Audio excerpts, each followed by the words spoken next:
Been going to another chiropractor, but never been decompressed. So we're gonna give him a full body adjustment today, and then we'll decompress him at the end. He sits a lot at work, and he works out a lot doing squats, deadlifts, and what. That's the one down here. Drop it here. That's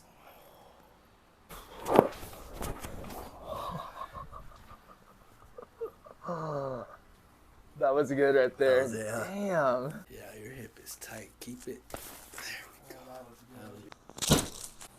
we go. Wow. That one actually shot all the way down. Good.